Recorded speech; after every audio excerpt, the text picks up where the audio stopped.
Greetings everyone, Mercenary Legends here with a kinda update. Not so much for me, though I have been on a small hiatus myself. It's been because of the election. I wholeheartedly believe that if voter turnout was better, Harris would have annihilated Trump in this election, since Trump effectively gained zero support since 2020, and it looked like he lost more. I'm not gonna sit here and say there was election tampering, but I mean, come on. I'm going to continue with the channel, of course. No orange child toucher is going to stop me from that. However, I want to take the time to go over what Trump did in his first term because people seem to have political amnesia and think, well, it wasn't that bad. Well, let me show you how bad it actually was and why I have zero sympathy for whatever happens to MAGA going forward. I'm also going to go over what potential future awaits us since we're in for the long haul and it's going to be messy. Yes, especially for MAGA. All of my sources will be down in the description, as well as my script with all the hyperlinks attached. So really, the do your own research crowd has no excuses if they continue defending Trump. Let's start with the economy. Trump did terribly with the economy, and let's start with the national debt. Under Obama, the debt increased by $9.5 trillion, while under Trump, it increased by $7.4 trillion. Aha! So Trump did better, right? Well, no. Remember that we're talking about a two-term president versus a one-term president. 9.5 trillion is actually kind of respectable when you also remember he inherited a busted economy. It was the Great Recession whenever Obama took office, and inflation year to year under Obama was at 1.4%, while Trump sits at 1.9% year to year, and for being a one-term president, nearly reaching Obama's whole 2 years because his economic decisions were just that stupid. Part of the reason for this is due that he's an economic dipshit, thinking that tariffs are the key to a successful economy, giving the country an additional $80 billion of extra taxes. For a refresher, a tariff is a tax paid on an imported good that is supposed to encourage the country who imposes it the ability to grow certain industries. Nowadays, tariffs are bad because, well, it just works out better whenever we can trade with other countries for their materials and their food. For example, Mexico is our biggest provider of farmed produce, with 77% of our fresh produce coming from there in 2020 alone, and about 11% coming from Canada in the same year, and that number hasn't faltered by much since. Yep, we really don't produce shit. We make corn and meat. That's pretty much the most that we farm here. Sure, we have fruit and veggie farms in the States, but they aren't really growing nearly as much as Mexico is for us. So MAGA. Next time you eat lettuce or tomato on your burger, or onions or pickles or whatever fruit or veggies you slap on there, thank our friends in the southern and northern lands for that tasty, tasty burger. Thankfully, I love less on my burgers. Do you? Continuing with the tariffs, we also had them on solar panels, washing machines, for some bewitching reason, aluminum, and steel. The washing machines he put tariffs on because an American company, Whirlpool, was having trouble competing with LG and Samsung over in Korea, which should go to show how shitty our production is if LG can make better tech than us. But for all Trump's bad, this was actually the proper use of a tariff. It's meant to disadvantage the competitors, but it only kind of worked. Did anyone who worked in a factory or anywhere else in the import-export field get less taxes and more money? Nope. In fact, it seems to have made things worse. Like in the case of steel and aluminum, it created jobs, but that metal isn't going to be exported at a decent volume or price because of the retaliatory tariffs that we got placed onto us as a result. So even in industries that thrive, you will encounter problems eventually. Not to mention the price hike on basic goods that are made with steel or aluminum here in the States or imported from overseas got a price hike. Why doesn't Biden just get rid of them if they're so bad then? I've been told by a MAGA sycophant. Well, it's not that simple to just say, whoops, sorry guys, the last guy was kind of a dumbass, let me just drop these price increases, we're cool, right? It takes negotiations with other countries, because China especially, and some of our other allies even, aren't just going to be willing to drop their tariffs just because we drop ours, because we still fucked them over whenever we impose ours. So we gotta negotiate so that way they can drop theirs too and we can reach a fair agreement. And Biden has actually lessened the tariffs that Trump placed. He did this by enacting tariff rate quotas, or TRQs. These are still tariffs, but they're not a total price increase on any and all goods relating to the product. The item price is still higher, but mostly normal, and it adds limits to how much the exporter can export per shipping. Any shipment that exceeds that limit would get tariffed. I mentioned retaliatory tariffs. Whenever we impose tariffs, it's never a one-way street. If it were, then every country would be imposing them to some level. When this happens, not only are we paying more for imports, but when this happens, our goods become less competitive in the other country. 50% of our exports were going to China. Trade wars started that effectively lost soybean, corn, took a big hit. I mean, it really, and all farmers in the whole country were affected, and especially those that grow a lot of row crops in West Tennessee. At least some reports that they're making progress with China now. Even if that progress is made and you reinstitute that market, it's going to take some time to get it back developed.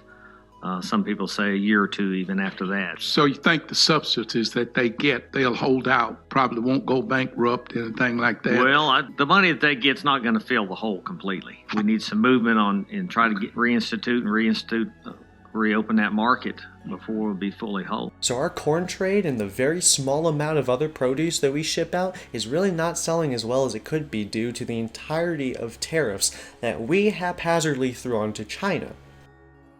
If we want to build our economy with an American-first mindset, then we need to direct tax dollars into agriculture and manufacturing.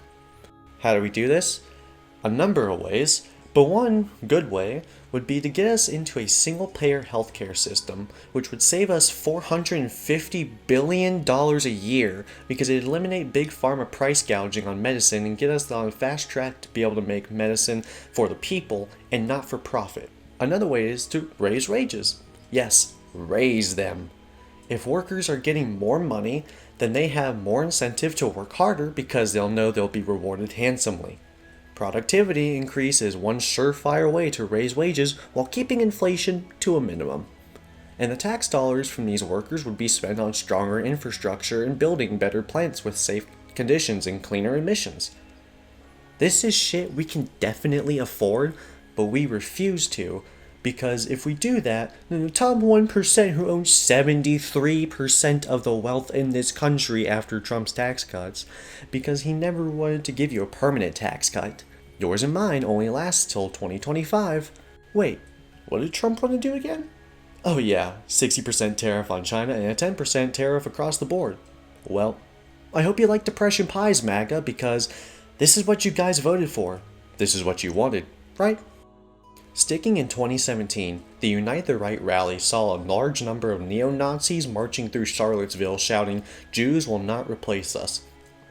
Obviously, when asked about this, Trump told the neo-Nazi group, the Proud Boys, to Proud Boys, stand back and stand by. This was the same year that Trump refused to provide aid to North Carolina during its time of crisis, during Hurricane Matthew. Why? Who the fuck knows? I can't actually find a reason why he denied 99% of federal funding. But we got $236.5 million from Matthew repairs. The added up costs of repairs for Matthew alone is $891.1 million, and we're still rebuilding homes from that, and Florence, which we got $542.6 million for. But the cost for NC alone for Florence was $17 billion, and that has to be paid off by 2026. In 2018, a particularly bad wildfire happened in California that caused them to need a large federal funding to recoup the losses from. Trump did nothing to help until his senior director for the National Security Council showed him that Orange County, the place the most affected by the fire, was more in favor of Trump than the entire state of Iowa.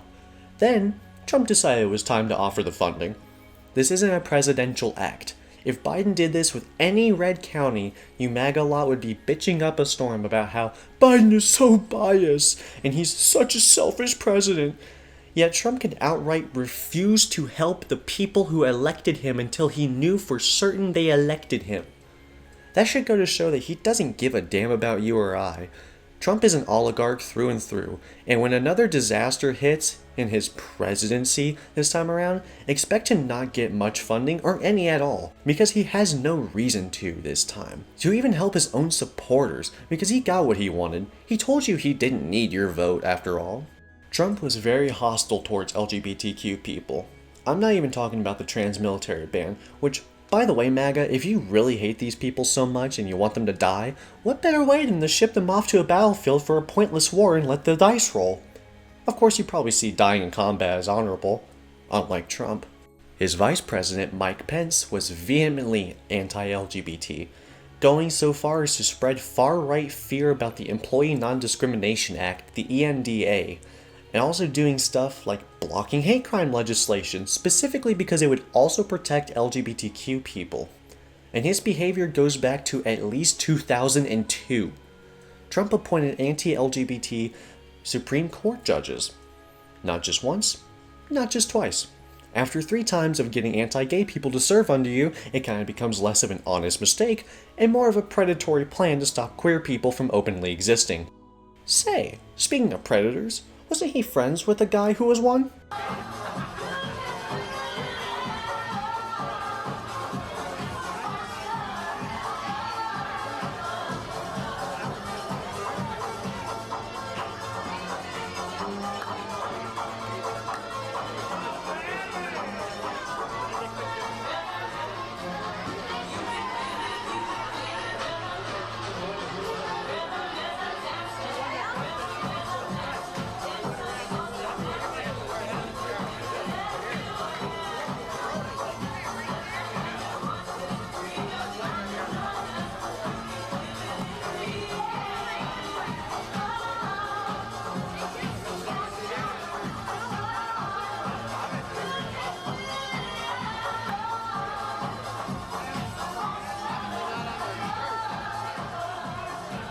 A few more things off the cuff he did against the LGBTQ community.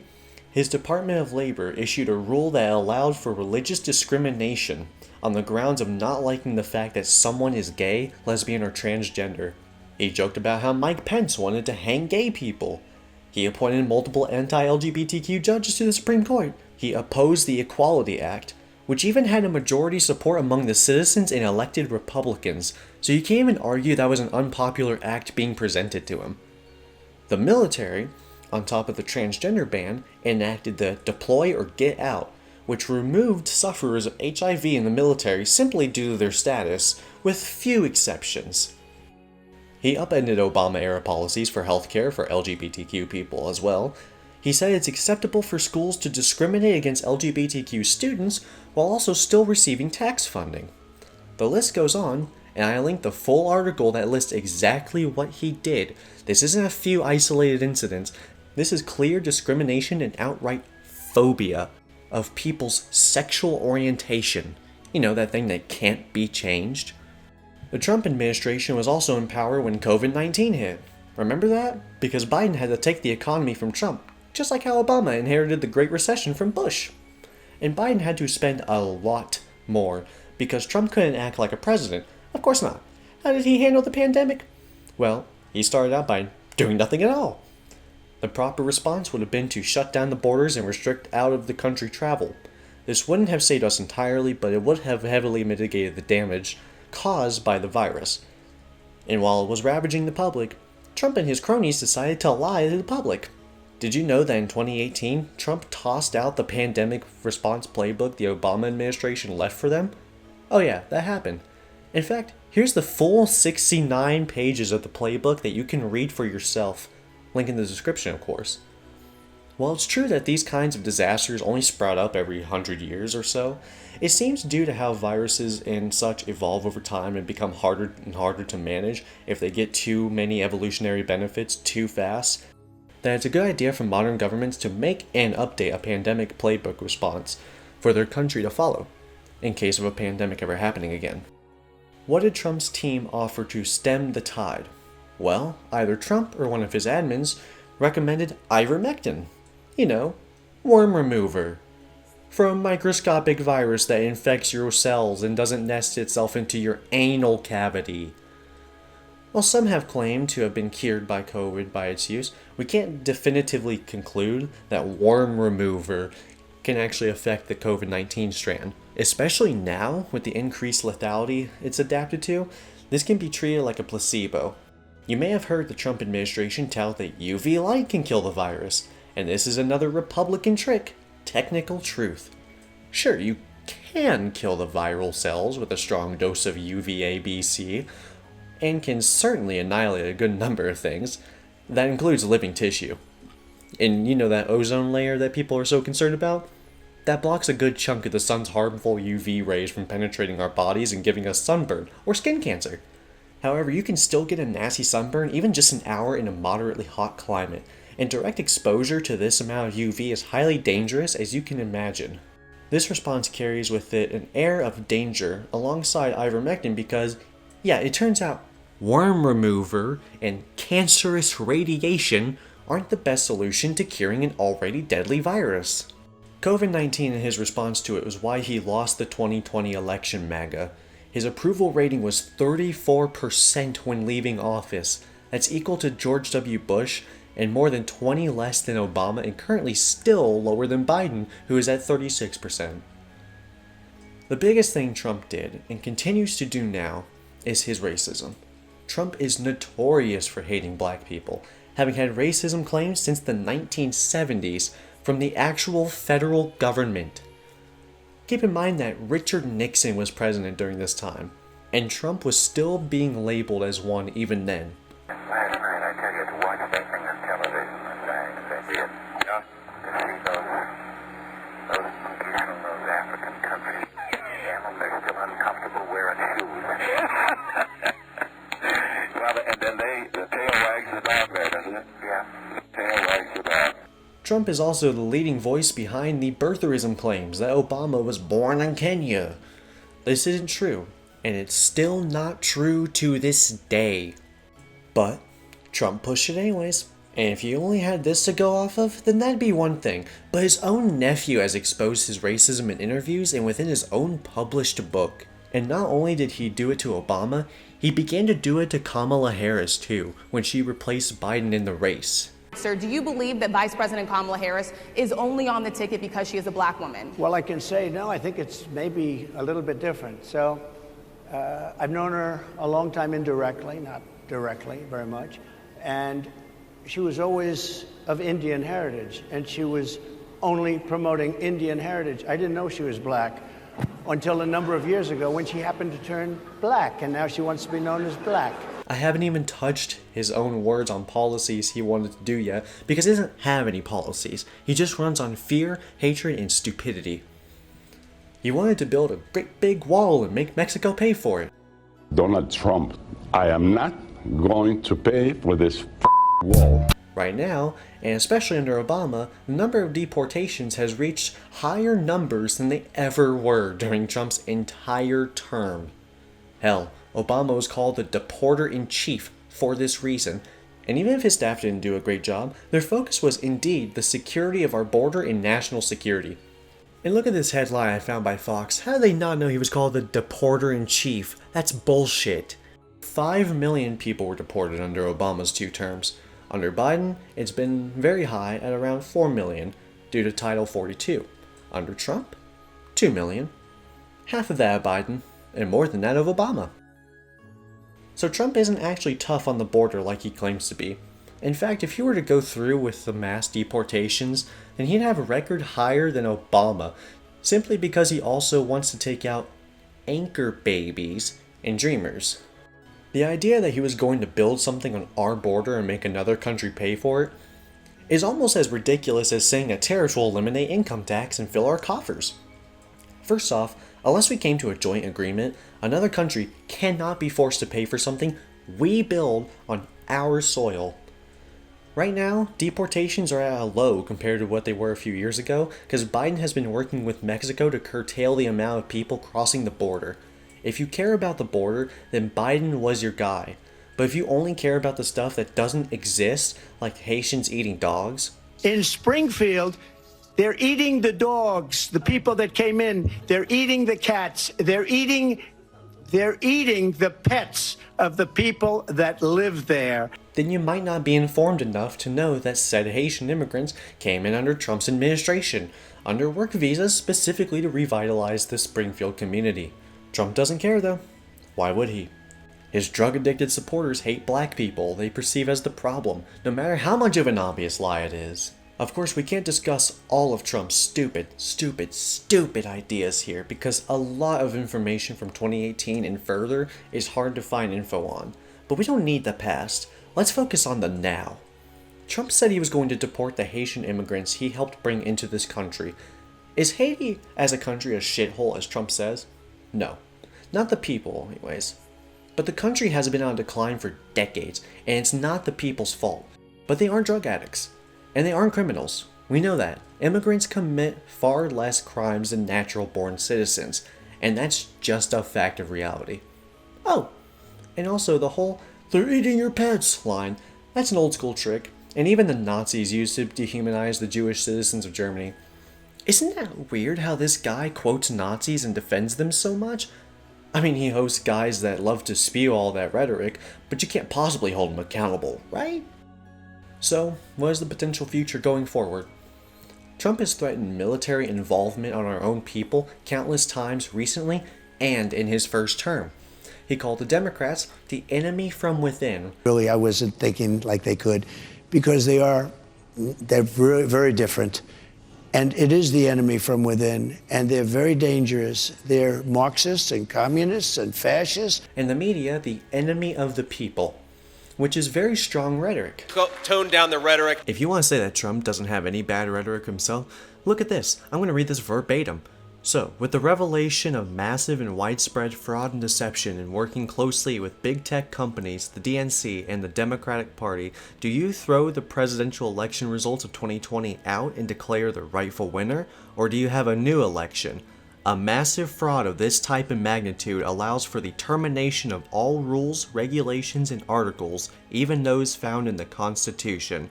Our great founders did not want and would not condone false and fraudulent elections. So what does he mean by that? What does he mean by that? The Constitution and articles within it need to be abolished. What does he mean by that, MAGA? So it's possible the only way you can get your news in the future, if he decides to attack the media further than he already has, is you're going to be getting it from sources like Fox, or Newsmax, or One American News Network. You know what those are? Not news sources, and two of them are neo-Nazi news sources. Goody! I love getting my information from people who think that the fucking black people are out to steal their women! This is bad, because in this future, if Trump were to eliminate any news source that isn't right-wing, we'd be inundated with constant fear-mongering and lies, all personally approved by Trump, Musk, and maybe RFK Jr. too. Speaking of RFK Jr., here's a picture of him eating a dog! Oh sure, he says it's a goat, but I don't trust a guy who has this look in his eye as he's eating a spatchcocked corpse. This is the same guy who will be in charge of your health these next 4 years. He also wants to fire around 600 NIH employees, and while he may say he doesn't want to eliminate vaccines, can you really trust a guy who eats a spatchcocked corpse like that? Oh, and don't forget that Elon Musk is going to be in charge of where government contracted money goes. You know, the guy who had to get bailed out with his bomb company literally 38 times? Yeah.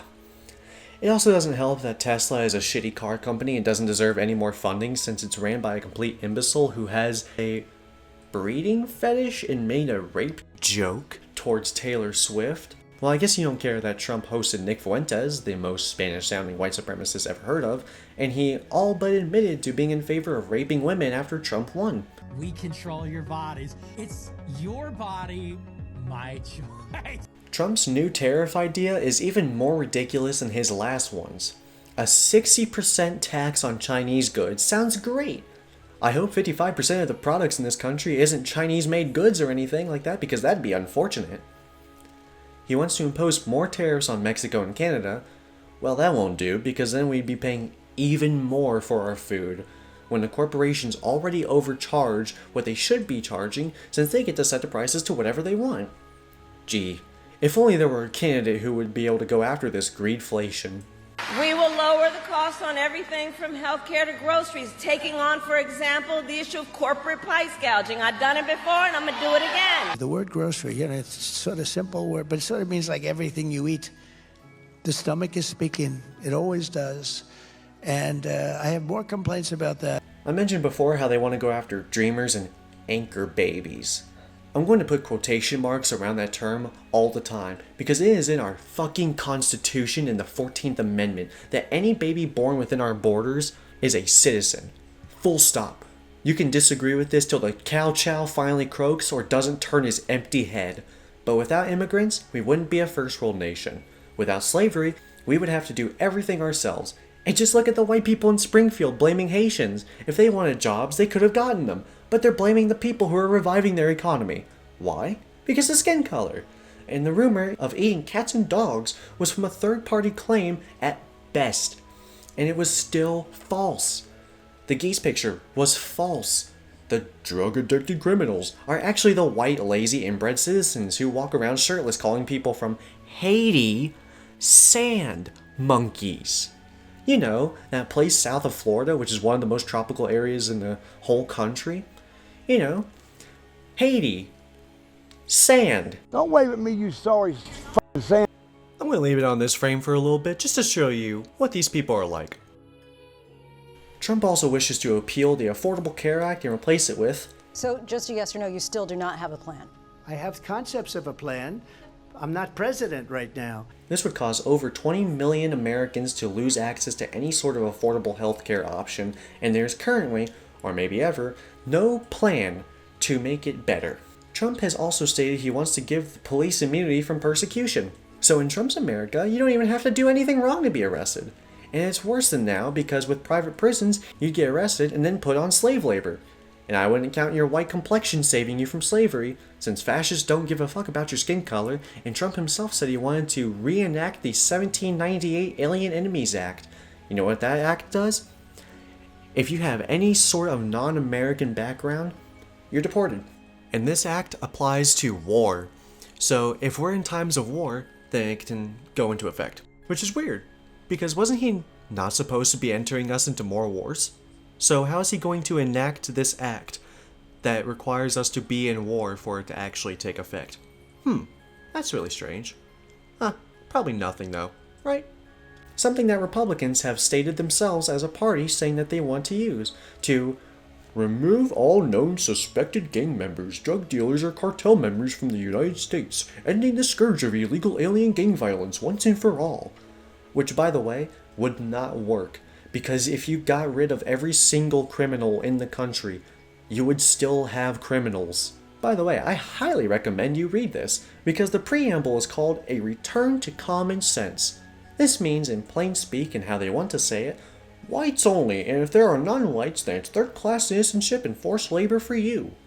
This isn't even everything wrong with Trump's first term, and it's not even everything he said he wanted to do upon entering the Oval Office again. When people say he's a threat to democracy, this is why. I didn't just give my information from the media. I listened to Trump's own words, and I listened to his supporters. His supporters and his cronies say, you can take him at his word. But when you do, it's always followed by, oh no, he didn't mean it like that. What he meant to say was, gaslight excuse, gaslight excuse. Pardon me if I don't fucking believe you, you lying far-right scum. I have family and friends who are LGBTQ. I have family and friends who aren't white but are definitely citizens of this country. And the thought of someone assaulting them or trying to tread on their rights, the hypocrisy is absurd. And you can bet your tariff-inflated dollar that these cry bullies would just cry and cry and cry if Biden, Obama, or any other left-wing president did the same things as Trump did or said. I want to leave this video off on a message to the people who voted for a better future. For the people who are scared of what's to come, and for the undecided people who don't realize that this is going to become their fight too. As Tim Walz said, We'll sleep when we're dead. I won't stand by and let the Trump Reich search my home. Part of me fears that's a potential outcome going forward, but I will not get violent unless I see history beginning to repeat itself. I am sick and tired of the political apathy and the ignorance in this country. We were taught civics in school, yet many people did not pay attention. I love what America can stand for. This great experiment turned into something rather unique. And while it hasn't been great for everyone, I would love to see a day where it can become that. But that won't happen as long as the Republicans hold power, as long as the Heritage Foundation exists, as long as neo-Nazis march down our roads shouting about their lack of sexual ability and blaming Jews and black people for their small dick size. If you wish to be free, you might have to fight. If it gets physical, can you match it? If it gets bloody, can you stomach it? I'm afraid to, but I won't stop until I'm in the ground and cold. Because I'll be damned if I sit idly by one more fucking time. I couldn't do anything in 2016. I was relieved in 2020, and I tried to vote for the better in 2024. But it seems like history will be adding another depression onto its pages.